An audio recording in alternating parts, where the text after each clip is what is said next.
And welcome into it. It is Orange and Blue today. Cecil, Lammey, Andrew Mason with Mace live at the Senior Bowl. Mace, every day we're going to get to Senior Bowl news, and then the Broncos have more press conferences like Greg Penner and then a conference call with Bo Nix today.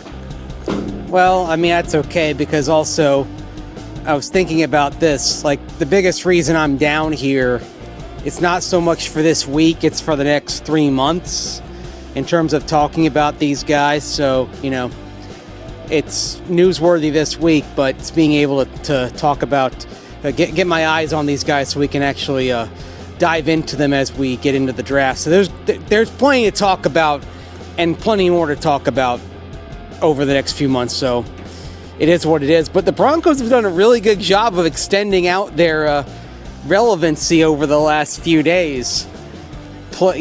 Players talking Monday, George Payton and Sean Payton Tuesday, and then today we hear from Greg Penner and Bo Nix. Most prominently, of course, Bo Nix, because it's the first time we've heard from him since he had the fractured ankle there back against Buffalo. Yeah, so good to hear from both Penner and Bo Nix. And the Penner stuff would give us plenty of evergreen stuff to talk about as well. Yeah. So we are here to talk about Bo Nix, the update on the ankle, I don't know, Mace, how do we describe it? Like, faux controversy based on Bo Nix saying, like, I don't think Sean Payton should talk about my number of surgeries. I'm like, well, Sean would know.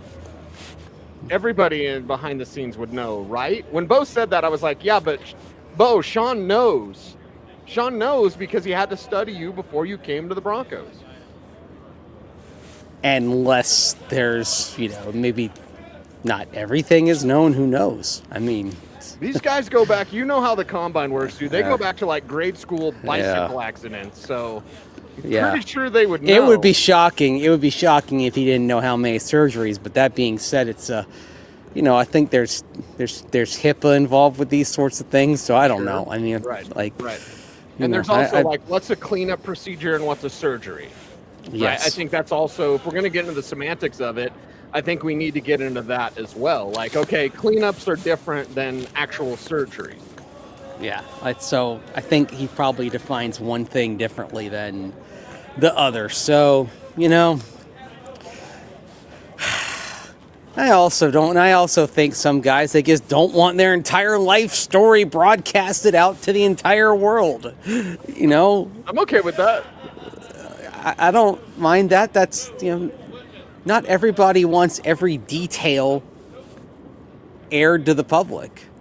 I mean, we're not talking about stuff that's on the field. We're talking about one's medical history, for crying out loud. So I guess I can see where Bo Nix is coming from a little bit. So, he was, and also, I mean, just, he listening to him in the course of the conference call, he referred to. He referred to how the team was going to be different. He said, of course, not just players, but coaches. And, it's not just coaches they may lose, but coaches they've already lost, because he looks around and there's 2 offensive coaches from last year that are already gone. Joe Lombardi and Kerry Colbert among the 3 coaches let go. And I thought there was a very interesting quote that, because Joe Lombardi talked with our friend Chris Thomason of the Denver Gazette, and the interesting quote that came out from Joe Lombardi was, he said of the firing, quote, of Sean Payton, quote, he was in one of those moods where he felt like some changes needed to be made, and I guess he decided one of those was me, unquote. Woo. So I thought that was pretty saucy. Yeah, that's a little spicy. I mean, we know from what Jay Glazer said, like, hey, Sean Payton will fire you like 4 times during a game, and then he'll calm down. Yeah. So I guess he was in a mood and needed some changes, wanted some changes, Mace. Yeah, I mean, I guess it keeps everybody on edge, I suppose, but it's unfortunate for Joe Lombardi. It's part of the game. It's, this sport, when you're at the coordinator level, certainly it's very lucrative, but it's not the most stable thing in the world. So. Right. Yeah. So now we'll be looking to see if the Broncos and who that offensive coordinator to be. Is it as simple as Davis Webb? That's all for a later date. But today we did get to hear from Bo Nix, and that was good to hear about his spirits, about the surgery, and then about how he can actually be ready maybe even sooner than we thought, Mace. This might be, you know, about 6 weeks, maybe by springtime, you know, OTAs, stuff like that, he's ready to go. Well, that'd be well before OTAs if we're talking about about 6 weeks, because then you're talking about March, and they don't have to report back for even team-organized off-season workouts until mid to late April, just before the NFL draft. 6 weeks would mean he would miss absolutely nothing. I mean, the way Bo Nix was talking, not that you want surgery, and certainly he didn't want it. He didn't want the injury at the time it happened, because, you know, he kind of had that helpless feeling of being forced to watch the AFC Championship and not being able to take part in it. But if there was a silver lining for him, he referred to the fact that it really was going to force him to, at least for the next few weeks, really and truly rest in a way that maybe he wouldn't have otherwise. It forces him to slow down a little bit. And so, I mean, I like that about him, trying to find some positive out of this, because that's pretty hard considering what's got to be going through his head right now, which is probably that, man, if I don't have that injury, I'm getting ready for the Super Bowl right now. Right. I mean, I'm sure he didn't say that because, I mean, he wouldn't want to say that because of what it would imply about his friend Jarrett Stidham. But I think that's got to be something that's in everybody's mind, that if Bo plays that game, the Broncos almost certainly win it. I think that's, yes. I'm sure everybody watching this show has thought that, and I think that's a pretty obvious thought, and I'd be surprised if it hasn't crossed Bo's mind at some point, although I don't think you'll ever hear him say it. Yeah, and I think that's just natural for Bo to think that way, because we all did. It's like, and I actually think it'd be a comfortable win if Bo Nix played against the Patriots, regardless of the weather in the second half. Well, maybe not comfortable, but I think it would have been, I mean, I still think it probably would have ended up something like, 13-3 or something like that. I don't know if it would have been elegant, but it would have been just get the job done. And I think you would have, I don't think you would have had the big mistake. Like, that's the thing. Right. The big miscue. The game would have taken on an entirely different flow. And basically, I think what would have happened is whatever the score was at halftime, unless you had a Patriots giveaway in the second half, that's probably what it would have ended up being. So if the Broncos led 13-3 at halftime, I think there's a good chance that's the way it would have ended up. That's kind of why, in my mind, I settle on a score like 13-3. All right, Mace, you and I love language, so we got to get into this, because Bo says no predisposition. Sean did mention predisposition. I'm not sure if he misspoke or what have you. You and I talked off air about, like, what is injury prone. J.K. Dobbins, in my opinion, would be injury prone. Bo Nix, in the very little missed time, would not be the case, even with multiple ankle injuries, regardless of however many surgeries. But it's almost like the Ron Burgundy thing when his buddy's like, why'd you say that? Why'd you say that, Ron? It's like, why'd you say that, Sean? Predisposition, I think we need to break down what that is. How so? What do you mean? What are you getting at? Oh, is he predisposed to have ankle injuries? Because that's essentially what Sean was saying. And that's his words, not even mine. I mean, do you like what? You think he has a weak ankle or something like that? Because, I mean, I think we're kind of getting into a real gray speculative area here when we're talking about, like, the medical evals on Bo that we don't know is the thing. Like, I don't know that we have enough information to really offer anything substantive here is the problem, Cecil. Yeah, and the problem is the predisposition. When Sean says that, I personally disagree with that. I disagree with the guy. And again, I've talked to plenty of doctors, not about Bo, but like sports doctors that work on football players. It's like injury prone is a certain label that they don't like. And for me, I can't say that Bo has a predisposition. It's not like these ankle injuries are going to keep cropping up. It has been in the past. He's got 3 of them ankle injuries. Yeah. But I don't think that means now his ankle will be weaker and more susceptible to injury. Well, if it's a fracture of the bone, it always heals stronger than it was before. That's part and parcel of a fracture as opposed to something that is soft tissue. Now, that being said, when you do have a fracture, when you do have an ankle injury, typically there is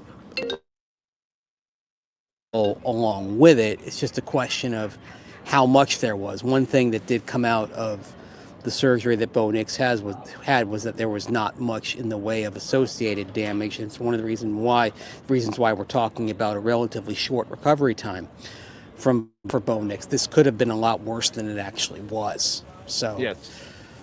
I mean, the news we've gotten about Bo Nix has been largely good. Yeah.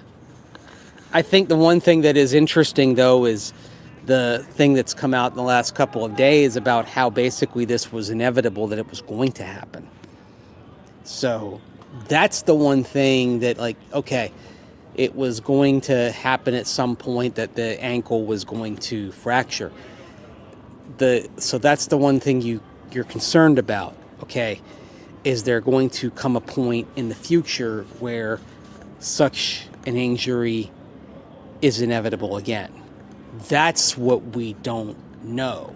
If there's a level of concern, it's on that, wondering if a 4th injury to the ankle is something that at some point, what is it years from now? Is it next year? Whenever, is it something that again becomes inevitable, and then it's a ticking time bomb? Because it turns out the way it's being described is that this was a ticking time bomb. It was going to happen, and unfortunately for the Broncos, it went off right before the biggest game they'd played in 10 years. Right. Yeah, exactly at the wrong time. But we can dream. Yeah. We could dream about what it would look like with Bo out there. And that's why I'm down here tomorrow instead of flying back tonight, because if they'd won, I'd be flying back tonight, because all indications are they would have been reconvening tomorrow and having a couple of days of practice and getting ready for the trip to the San Francisco Bay Area. Boy, it's tough to think about the what ifs here. I know. Yeah. Really, really tough. It was right there for them. And hey, this motivates you to get back next year. So be it. If this is the 96 Jaguars all over again, I'll take it, as long as it ends in a ring or 2. Yeah. The only thing is, in the AFC at the time in 1997, how many other future Hall of Fame quarterbacks were there around the AFC? Let's think about this for a moment. Okay. There was Dan Marino in Miami, right? Sure. Okay, you had Jim Kelly in Buffalo. Yep. But it was his last season. It was Jim Kelly at the end, and it was Dan Marino 3 years from the end. Jets had Neil O'Donnell. Colts were 1 year away from Peyton Manning, and they went 3-13. Yeah, they were going through a Jim Harbaugh phase. Yeah, they were. It was Hail Mary against mighty, Pittsburgh. Yeah. mighty rough for them. Steelers had I think that was a Mike. Was that a? Is that Neil O'Donnell? Cordell? No. After Neil O'Donnell? It was part Slash, yeah, I believe. Mm-hmm. Yeah, he was in the mix there. There was no Cleveland. Baltimore had Testaverde. Jaguars had Mark Brunell. Steve McNair was had just become the starter in Tennessee. So you look, okay, I think my point being is that you looked around the AFC in 1997 and you didn't see a lot of greatness at the quarterback position compared to what you see today. I mean, it's the whole thing that Vance Joseph said a couple of weeks back when he talked about oh, like, hey, there's Lamar Jackson, and there's Joe Burrow, and there's Patrick Mahomes, and there's Justin Herbert. And even though it wasn't an elegant game for Drake May on Sunday, you could say that Drake May had the kind of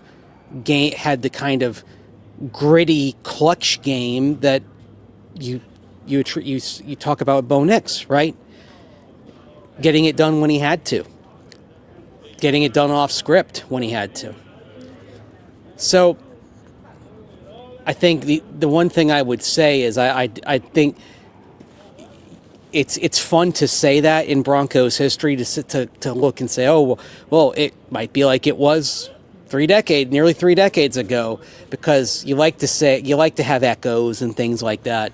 Sure. But like George Lucas, rhyme stuff. Yeah, I would advise not thinking too much in those terms. This is a completely different situation. It's a completely different team.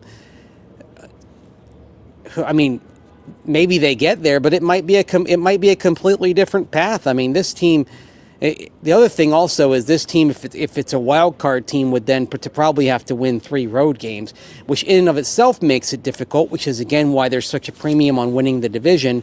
Right. The Broncos have that. Now, the Broncos have a first-place schedule, but remember, the first-place schedule only matters for 3 games worth, and I would actually argue that the Broncos, in terms of those 3 games that are different in a third-place schedule, may have gotten a little bit of a break getting a first-place Steelers team that we don't know what the quarterback situation is going to look like. They've got a new coach coming in, Mike McCarthy, and another first-place team they got was Carolina, which I don't know if they're on the upswing or not. They were 8-9, won the division. They're inconsistent.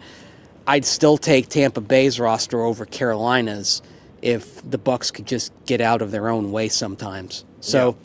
I think there's a pretty decent chance that first place schedule in terms of the opponents you get might not be as rigorous as what the Chargers get in a second place schedule, looking at, say, Tampa Bay and Baltimore instead. Much different. Yeah. Yeah. So much different. But it's a long way off.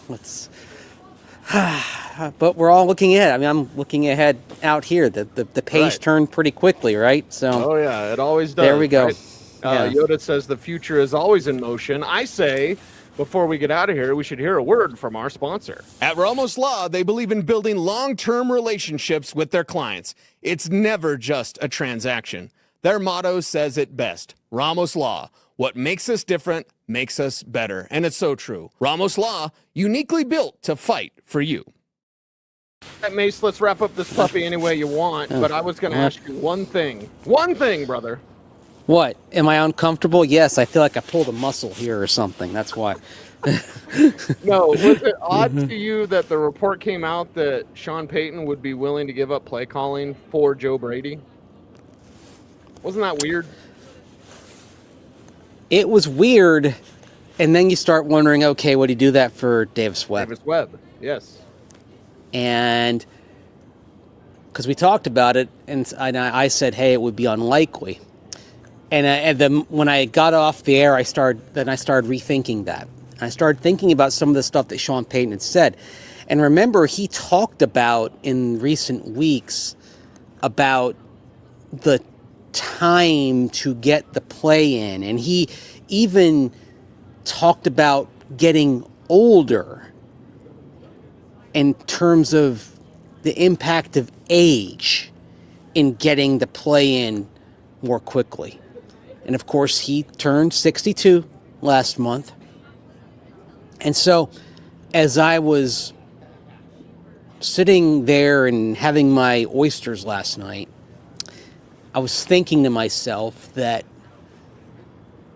maybe among all the other things that are going through his mind, one thought is that as he gets into his mid-60s here, which are going to be approaching very soon for him, does being a head coach and the responsibilities therein look a little bit different? And does he say, all right, to extend this, to keep doing what I do best, is there going to come a point where I take something off my plate? Right. And maybe do something else. One thing I was thinking about was the late Bobby Bowden, coached Florida State for decades. In his younger and middle-aged years, he called the offense, and that was where that was his calling card. That was his bread and butter. I mean, there were, he loved trick plays. If you watched the Seminoles back in those days, you always saw something imaginative coming from their offense, sometimes from their special teams as well. Like he was a great coach. He was also a little bit of a mad scientist. As he got older, eventually as he got into his 60s, he handed the play calling reins off. But he would sometimes, you'd see him, he got to where he wasn't wearing the headset. And I don't think Sean would ever do that. But you'd see him a few times a game kind of get in there and like make sure that, okay, I want to call this, I want to call that. Yeah. And I thought to myself, is that sort of what a long-term future looks like for Sean Payton?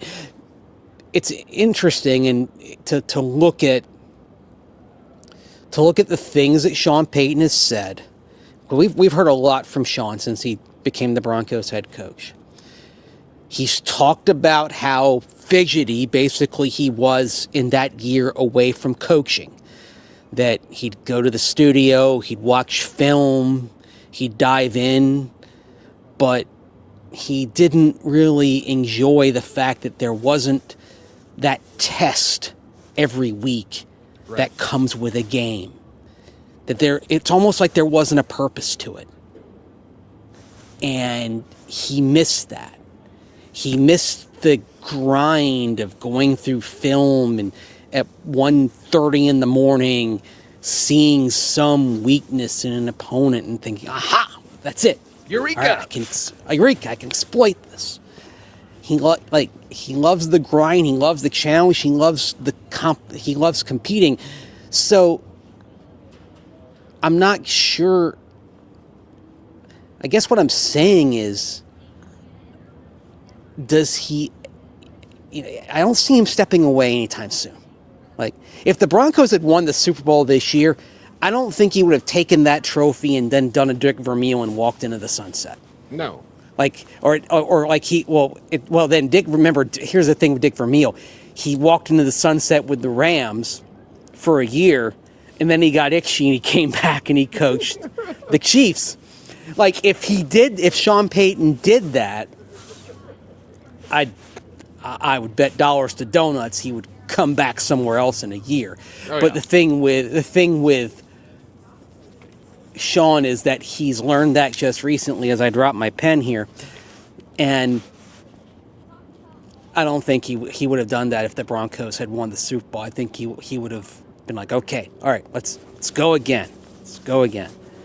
So I do wonder if perhaps there's some kind of examination about what being a head coach looks like for him in the years to come, knowing that he's already thinking about how stuff changes for him as he gets into his 60s.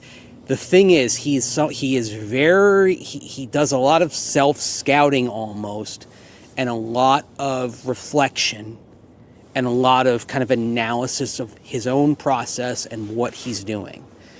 And I imagine this is part of it, and that's why that news about Joe Brady was interesting, and you wonder if something similar goes on to try to keep Davis Webb around if it comes to that. We'll see.